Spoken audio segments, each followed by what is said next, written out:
Hello to everybody and great good morning to all of you. कैसे हैं आप लोग? सब बढ़िया होंगे, ठीक होंगे और उम्मीद करता हूँ अच्छे होंगे। जैसा कि आप लोगों को पता है कि ऑल इंडिया कोटा राउंड 2 की आज की कल नाइट में सीट मैट्रिक्स डिक्लेयर हो गई कल शाम के वक्त। और जो सीट मैट्रिक्स है ऑल इंडिया कोटा राउंड 2 का वो काफ़ी ज़्यादा ठीक ठाक है मेरे अकॉर्डिंग। काफ़ी न्यू सीटें ऐड हुई हैं, कुछ सीटें वेकेंट भी रही हैं। 2 मैट्रिक्स डिक्लेयर हुए। पहला मैट्रिक्स था टोटल नंबर ऑफ सीट्स और एक हुआ वर्चुअल सीट मैट्रिक्स। दोनों में अंतर ये है कि जो टोटल नंबर ऑफ सीट्स हैं वो vacant seats plus newly added seats का है। तो दूसरा है वर्चुअल सीट्स का, वो अपग्रेडिंग सीट्स हैं, यानी वो सीट्स कैंडिडेट्स ने ले ली हैं और उन्होंने राउंड 2 में उसको अपग्रेड किया है। ये उसके लिए है। काफ़ी नंबर, बेसिकली काफ़ी अच्छा नंबर है जो कि सीट्स ऐड होती हुई नज़र आई हैं। और जो राउंड 2 में जो काउंसलिंग के लिए सीट्स आपको अवेलेबल मिलेंगी डीएनबी में, वो 3424 सीट्स हैं जो कि मिलेंगी। वो वर्चुअल और वेकेंट दोनों को मिला के, और डीम्ड में 4179 सीट्स मिलेंगी। और लगभग 700 कैंडिडेट्स ऐसे हैं डीम्ड में जिन्होंने अपनी सीट्स को रिटेन कर लिया और कहा है कि हम आगे फर्दर काउंसलिंग की ओर नहीं जा रहे हैं। और ऑल इंडिया कोटा में जो सीट्स फिलहाल दोनों जो अवेलेबल सीट्स हैं जिसके ऊपर चॉइस फिलिंग होगी वो 9805 सीट्स हैं, क्लिनिकल नॉन क्लिनिकल मिला के। और डिप्लोमा में लगभग 1196 सीट्स हैं टोटल, जो कि इस बार अवेलेबल हैं काउंसलिंग के लिए चॉइस फिलिंग में राउंड 2 में। यानी आपको वो कॉलेजेस भी दिखाई देंगे जो कि वर्चुअल सीट मैट्रिक्स में अवेलेबल हैं। जो वर्चुअल सीट्स हैं वो भी आपको काउंसलिंग में प्रॉपरली दिखाई देंगी डे 1 से, जो चॉइस फिलिंग करने बैठेंगे। और काउंसलिंग जो होगी वो रैंक के बेसिस पे ही होनी है। जिन्होंने अपग्रेड किया है उनकी सीट रिटेन रहेगी जब तक उन्हें कोई नई सीट अलॉट नहीं हो जाती फर्दर राउंड्स के अंदर, ठीक है। इसके साथ किसी को डाउट होगा, कंफ्यूजन होगा, तो हमारे गिवन नंबर 9675200801 पे व्हाट्सअप करके क्वेरी कर सकता है। पेड गाइडेंस के लिए लिंक डिस्क्रिप्शन में दिया हुआ है पेड गाइडेंस का, हमारे डायरेक्टली वेबसाइट से पेमेंट कर सकता है और हमारी टीम उसको कॉल बैक करके रिवर्ट कर लेगी। और बाकायदा हमारे टेलीग्राम ग्रुप पर भी लिंक अवेलेबल है। अदरवाइज व्हाट्सएप पे भी हमसे क्वेश्चंस पूछ सकता है और हमसे बात कर सकता है। इसी के साथ आपको आज एक कई दिन से डिमांड थी मेरे से कि एक्सपेक्टेड कट ऑफ आप बता दीजिए। वैसे कई बहुत सारे चैनल्स ने बताया है एक्सपेक्टेड कट ऑफ क्या रहेगा, कितना रहेगा एज्यूम्पशंस के अकॉर्डिंग। बेसिकली सब कुछ एज्यूम्पशंस होता है, कुछ सही होते हैं कुछ गलत होते हैं। राउंड 1 में लगभग कुछ सही एज्यूम्पशंस रहे हैं मेरे, अगर मैं बताऊँ तो राउंड 2 का मेरा एक आइडिया है, रफ आइडिया, जो मैं आप लोगों से डिस्कस करना चाहूँगा। स्ट्रेटेजी कैसे चलनी है, क्या लेके चलनी है, वो आपके ऊपर है, लेकिन मैं एक कट ऑफ बता देता हूँ। कट ऑफ क्या रहने की उम्मीद है। मैं डीएनबी से स्टार्ट करूँगा। डीएनबी डरमा मुझे लगता है 3100 3200 तक क्लोज होगा यूआर कैटेगरी में, और रेडियो 5900 to 6000 पे क्लोज होगा। सेक्रेटरी 14500 के नियर बाई क्लोज होगी। मेडिसिन 15400 के नियर बाई क्लोज होगी। रेस्पिरेटरी मेडिसिन 16200 के नियर बाई क्लोज होगी। ऑब्स गाइनी लगभग 17,000 से 16,000 के बीच क्लोज होती हुई नजर आएगी। पीडियाट्रिक्स 16,500 के नियर बाई क्लोज होगी। डीएनबी न्यूरो 6 ईयर कोर्स 21,000 पे क्लोज होंगे। डीएनबी पीडियाट्रिक सर्जरी 6 ईयर 22,000 के नियर बाई क्लोज होगी। प्लास्टिक सर्जरी 23,000 के नियर बाई क्लोज होगी। और ऑर्थो 22,500 के नियर बाई क्लोज होती हुई रैप अप होती हुई नजर आएगी। और एमरजेंसी मेडिसिन 24,000 के नियर बाई क्लोज होगी। सर्जरी 24,000 के नियर बाई क्लोज होगी। ऑप्थेल्मोलॉजी 23,500 के नियर बाई क्लोज होगी। ईएनटी 25,400 के नियर बाई क्लोज होगी। रेडियोथेरेपी 26,000 पे क्लोज होती हुई नजर आएगी। फैमिली मेडिसिन 26-27,000 पे क्लोज होगी। और एनेस्थीसिया 29,000 के आसपास क्लोज होगी। और पैथो 37-38,000 पे क्लोज होती हुई नजर आएगी डीएनबी काउंसलिंग के अंदर। और मैं बता दूं ऑल इंडिया कोटा के अंदर मैं कैटेगरी वाइज बताऊंगा, इसमें जनरल, ईडब्ल्यूएस और ओबीसी का, SC/ST का बाद में बताऊंगा, डिस्कस करूंगा। और एमडी रेडियो मेरे साथ जनरल में 2900 to 3000 पे कट ऑफ रह सकती है। और यही ईडब्ल्यूएस का जो कट ऑफ है वो 6300 के आसपास रह सकता है। और जो ओबीसी का है वो 43-4200 के नियर बाई फ्लक्चुएट होगा। एमडी मेडिसिन 4500 के आसपास क्लोज हो सकती है। ईडब्ल्यूएस 8000 के नियर बाई क्लोज हो सकती है। ओबीसी 6700 के नियर बाई क्लोज हो सकती है। एमडी पीडिया 6000 के आसपास जनरल यूआर कैटेगरी की क्लोज हो सकती है। ईडब्ल्यूएस 8600 के नियर बाई क्लोज होगी। और ओबीसी 7900 के आसपास क्लोज होगी। एमडी जनरल मेडिसिन 6500 के नियर बाई क्लोज होती हुई नजर आएगी ऑल इंडिया कोटा में। एमडी टीबी टेस्ट 6,500 टू 6,800 के बीच क्लोज होगा। EWS 12,800 पे क्लोज हो सकता है। OBC 9,700 पे क्लोज हो सकता है। MS ऑर्थो 7,900 पे क्लोज हो सकता है। EWS 14,000 पे क्लोज हो सकता है। OBC 11,600 के नियर बाई क्लोज होगा लमसम फिगर में। सर्जरी 9,000 के नियर बाई क्लोज होगी ऑल इंडिया में यूआर कैटेगरी में, और EWS में 15,000 के आसपास क्लोज होगी, और OBC 12,500 के आसपास क्लोज होती हुई नजर आएगी। MDSI की 12,300 पे क्लोज हो सकती है। EWS 22,000 पे क्लोज हो सकता है, और OBC 19,500 पे क्लोज होगा। MS ऑप्था 11,900 पे क्लोज होगा। EWS 21,000 पे क्लोज होगा, और OBC 17,500 के आसपास क्लोज हो सकता है। ENT की बात करूं 15,600 पे क्लोज हो सकता है यूआर कैटेगरी, और EWS 23,000 पे, और OBC 21,500 के नियर बाई।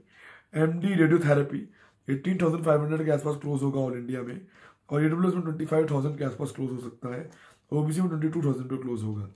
MD डर्मेटोलॉजी 3,000 के आसपास क्लोज होगा ऑल इंडिया में। EWS 7,200 पे क्लोज होगा, और OBC 4,000 पे क्लोज हो सकता है। MD एनेस्थीसिया 17,500 पे क्लोज हो सकता है। EWS 24,000 पे क्लोज हो सकता है, और OBC 20,000 पे क्लोज हो सकता है। ये नियर बाई कट ऑफ है जो मैंने आपको बताया, आप जिसको देख के चल सकते हैं। इससे ज़्यादा मुझे नज़र नहीं आता कि ज़्यादा नज़र आएंगी। सीट मैट्रिक में सीटें बहुत आई हैं, लेकिन स्टेट के जो राउंड्स हैं वो धीरे धीरे डिले हो रहे हैं। कल यूपी का राउंड डिले हो गया, पंजाब का शेड्यूल कम्प्लीटली चेंज हो गया, हिमाचल का शेड्यूल भी चेंज हो गया जो आया था। मध्य प्रदेश की काउंटिंग 17 से स्टार्ट है। लगभग स्टेट में अपने राउंड 2 स्टार्ट हो गए हैं। एक जो खास बात देखने को मिलेगी, ऑल इंडिया राउंड 2 रिजल्ट आने के लगभग बाद और ज्वाइनिंग के बाद स्टेट के राउंड 2 शुरू होंगे। इसका मतलब ये है, अगर आपको AIQ में कोई सीट मिल जाती है ऑल इंडिया राउंड में, और आप उसको अगर ज्वाइन कर लेते हैं, तो आप आगे नहीं जा पाएंगे। यानी जो फर्दर लॉन्ग जर्नी थी कि दोनों राउंड को हम पैरेलल एक बॉक्स में देख लें, वो नहीं देख पाएंगे।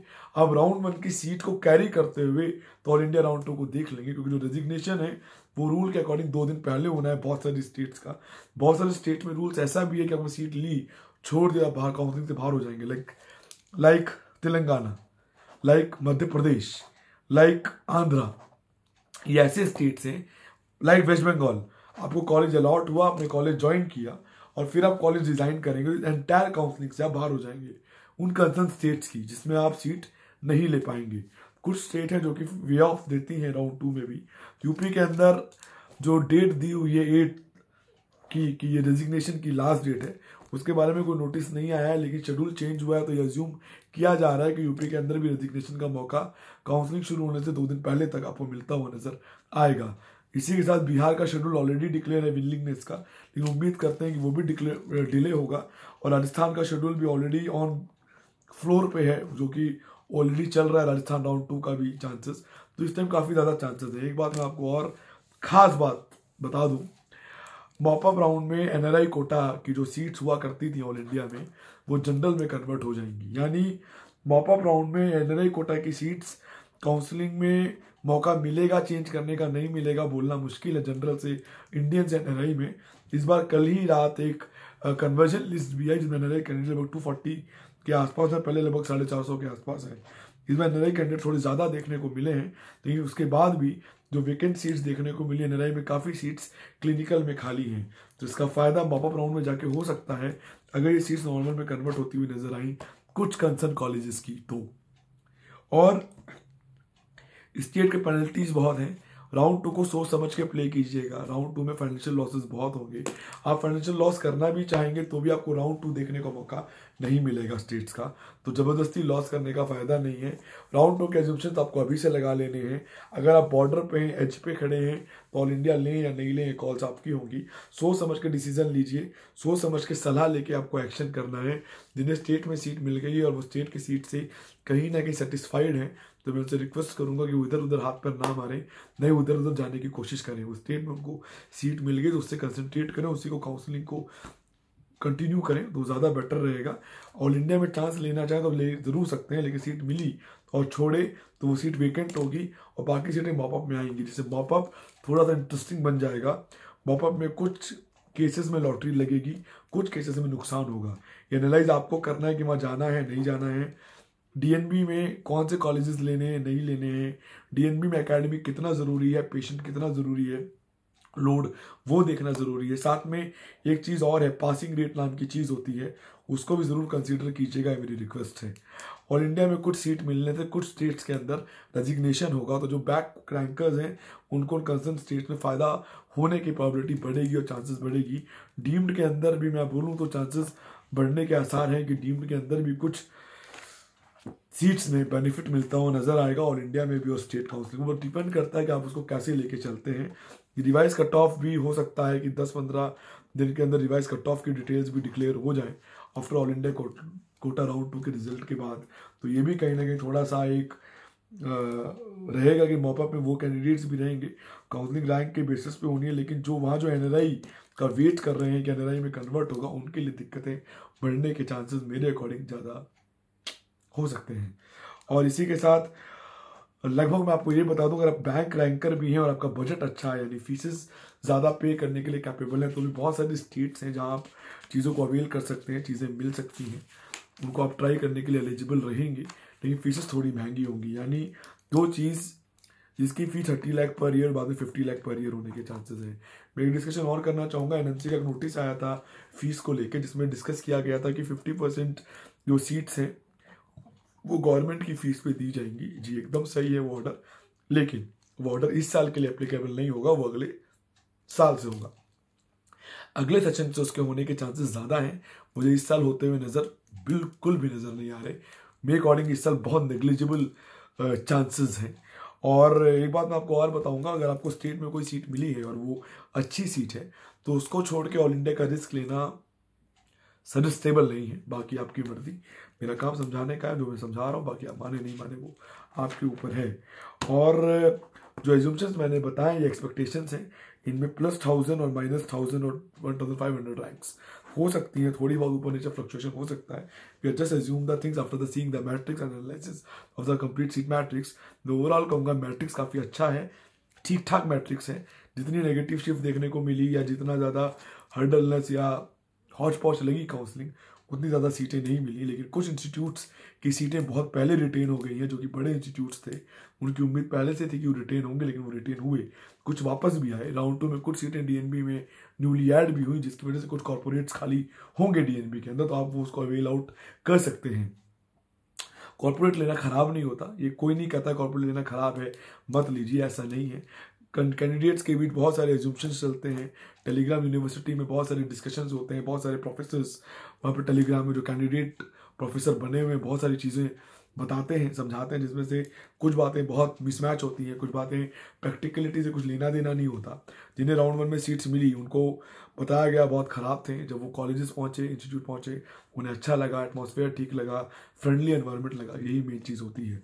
और यही कुछ फैक्टर्स हैं जो कि आपको ध्यान देने चाहिए और जो कि डिसाइडेबल फैक्टर्स हो जाते हैं काउंसलिंग में। किसी का एक गलत स्टेटमेंट आपकी चॉइसेस बदल सकता है और आपको अच्छी चीज़ मिलने से छोड़ सकता है। और बाकी आपकी मर्जी है कि आप काउंसलिंग कैसे करते हैं, रैंक के अकॉर्डिंग चॉइस फिलिंग करेंगे, अच्छे से बुरे की तरफ करेंगे, या क्या एज्यूम्पशंस लगते हैं उसकी तरफ करेंगे, पुराने कट ऑफ को देख के करेंगे। राउंड 1 में काफ़ी लोगों ने पुराने कट ऑफ को देख के काउंसलिंग करी, मैं कईयों को जानता हूँ जिन्होंने ये चीज़ करने की कोशिश करी, लेकिन कुछ को कामयाबी मिली, कुछ को कामयाबी नहीं मिली। सो लेट इट बी, चीज़ों को लेके चलें, थोड़ा बहुत सीरियसली ध्यान दें। ये एक तरह से फाइनल राउंड मानता हूँ मैं इसको ऑल इंडिया कोटा राउंड 2 के लिए। बॉबअप राउंड तो एक जुआ होता है, एक लक बाई चांस वाला राउंड होता है। ऑल इंडिया राउंड 2 में बहुत सारे कैंडिडेट को सीट मिल जाएगी जो कि रिटेन्ड हो जाएंगे, जो फंस जाएंगे, आगे जा नहीं पाएंगे, क्योंकि उन्होंने ऑल इंडिया कोटा की सीट ज्वाइन कर ली, तो फर्दर ऑल इंडिया स्टेट में वो जा नहीं पाएंगे, स्टेट राउंड में तो देख नहीं पाएंगे। तो डिसीजन जो लेना है वो ऑल इंडिया राउंड 2 में लेना है। जो कन्फ्यूजन क्रिएट होगा वो काफ़ी सीटों को लैब्स भी करवाएगा और वो सीटें बढ़ के मॉपअप में आएंगी भी। पहले गवर्नमेंट की सीटें और स्टेट्स को रिवर्ट हो जाती थी, इस बार नहीं होंगी। लेकिन मैंने एक बात कहूँगा जिसका आपको बहुत ध्यान देना है कि हर रैंक लॉटरी के लिए नहीं होता, हर रैंक में लॉटरी नहीं लगती, हर रैंक में मॉपअप में चांसेस नहीं मिलते। कुछ लिमिटेड लॉबी के रैंक्स होते हैं जिनको फ़ायदा होता है। वो कॉल आपकी है, वहाँ जाना है नहीं जाना है, लेना है नहीं लेना, चीज़ों को आप डिसाइड करें, सोचें समझें, कोई गलती हो, कोई बेवकूफ़ी ऐसी ना करें कि बाद में आपको ये महसूस हो कि आपने छोटी मोटी नहीं अच्छी खासी बेवकूफ़ी कर दी है। इस चीज़ को थोड़ा ध्यान दे के करो। स्टेट काउंसलिंग पे ध्यान देना बहुत ज़रूरी है। ऑल इंडिया जितना ज़रूरी है, हम लोग स्टेट उससे ज़्यादा ज़रूरी है, क्योंकि स्टेट्स में कई जगहों पे जैकपॉट लग सकता है। कई जगहों पे यहाँ अगर पीडिया मिली, मेरा मन रेडियो का, तो रेडियो मिल सकती है। यहाँ मेरा बजट ज़्यादा था, मेरा बजट कम था, वो मिल सकता है। तो बैक रैंक कर दे, जिन्हें कुछ नहीं मिलता और नज़र आ रहा कहीं भी, वो थोड़ा बहुत हाथ पैर मार के ट्राई करके, बहुत सारी स्टेट्स हैं जहाँ पे उठा के ट्राई कर सकते हैं और शायद उन्हें सीट मिल भी जाए। कोई डाउट है, कंफ्यूजन है, तो मेरे गिवन नंबर पर कॉल और मैसेज कर सकते हैं 9675200801। कॉल्स बहुत कम उठाता हूँ मैं, मेरा स्टाफ ही उठाता है कॉल, फॉरवर्ड होकर जो कॉल्स आती हैं। तो अपनी क्वेरीज उनसे नोट करवा दीजिए, वो रिवर्ट कर देंगे। नहीं करते हैं तो व्हाट्सअप कर दीजिएगा। मैं लेट नाइट मॉर्निंग 4 o'clock या 5 o'clock जब भी मुझे टाइम मिलेगा, मैं रिवर्ट बैक करके आपको उसका आंसर दे दूंगा। और all the best to all of you. और उम्मीद करूंगा इस साल सबको सीट मिले। जिन्हें नहीं मिलेगी राउंड 2 में, परेशान ना हो, मॉपअप राउंड बचा हुआ है। क्या पता अल्लाह का आपका मॉपअप में साथ दे और आपको अच्छी और बड़ी सीट वहाँ मिलती हुई नजर आए। इसके साथ आप राउंड 2 की और इसके साथ आप स्टेट राउंड देख सकते हैं। अगले साल के लिए बुक्स रैप अप कर लें। वो लोग जो बिल्कुल सोचे हुए उन्हें सीट्स नहीं मिलेगी और सीट मैट्रिक के उन्हें लग रहा है कि मिलेंगी, तो वो कर लें। और कुछ वो लोग बुक्स ओपन कर लें जिन्हें डाइसी है, बॉर्डर पे खड़े हैं, एज पे हैं, वो लोग बुक्स ओपन कर सकते हैं। क्योंकि एग्जाम जरूर 21 मई 21 मई को कंडक्ट होना है, लेकिन जर्नी लंबी है। कल इंटर्नशिप के ऊपर एक हियरिंग है सुप्रीम कोर्ट में कि इंटर्नशिप की जो डेट है वो बढ़ा दी जाए। एग्जाम डेट 21 मई डिक्लेयर हुई, तो इंटर्नशिप डेट की डिमांड की है कैंडिडेट्स ने। देखिए क्या होता है, वो क्या कहते हैं, उससे बहुत सारा आइडिया और एनालिसिस होगा। और एक क्वेश्चन रेगुलर आ रहा था कि मुझे रजिस्ट्रेशन एमसीसी में लॉक करना है या अनलॉक करना है। अगर आपको डीम से डीएनबी में नहीं जाना, डीएनबी से डीम्ड में नहीं आना, एमडीएमएस से डीम्ड में नहीं जाना, तो आपको अनलॉक करने की ज़रूरत नहीं है। आप डू नॉट करके जा सकते हैं। चॉइस फिलिंग अवेलेबल है, कल रात से चॉइस फिलिंग हो रही है। टाइम रहते चॉइस फिलिंग कर दीजिएगा। लास्ट आवर की हरी की ज़रूरत नहीं है। 11 तारीख लास्ट डे है करने का, तो ज़्यादा हरीनेस आपके लिए नुकसानदायक होगी। रिजल्ट 14-15 को आना है। देखिए रिजल्ट जब वो एक दिन पहले ही डिक्लेयर होता है, रिजल्ट आएगा, काफ़ी को सीट मिल जाएगी, काफ़ी रह जाएंगे। परेशान नहीं होना है, थोड़ा सा अपने हिसाब से प्ले करें, सोच समझ के प्ले करें कि जिससे आपके लिए कंडीशन थोड़ी सी ट्रबल्ड ना हो। और उन्हीं चीज़ों पे ध्यान दें जो ज़रूरी है। ज़बरदस्ती के ज्ञानों को ना सुने। अगर मेरी बात भी आपको अननेसेसरी लग रही हो तो बिल्कुल ना सुने, अनसब्सक्राइब कर सकते हैं मेरे को तुरंत इसी वक्त। और लगता है तो सुने, समझे, एनालाइज करें। एक बात मैं कहूँगा, मैं पहले कई वीडियोज़ में कह चुका हूँ, फिर कहूँगा, हर गलती करके नहीं सीखा जाता, कुछ गलतियां देख के सीख ली जाती हैं। तो औरों ने जो गलतियां की उनको देख के समझें कि उन्होंने क्या गलती की जो सीट नहीं मिली या गलत सीट मिली।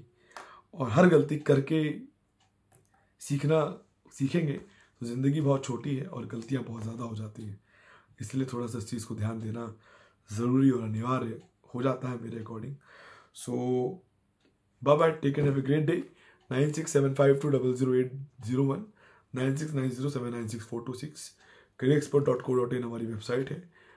पेड गाइडेंस के लिए लिंक्स अवेलेबल है, मतलब चाहे तो पेमेंट करके हमारे सर्विसेज ले सकते हैं। और हम काउंसलिंग में आपको तब तक हेल्प करेंगे जब तक आपको सीट कंफर्मली मिल नहीं जाती, चाहे वो इस साल हो चाहे वो अगले साल हो।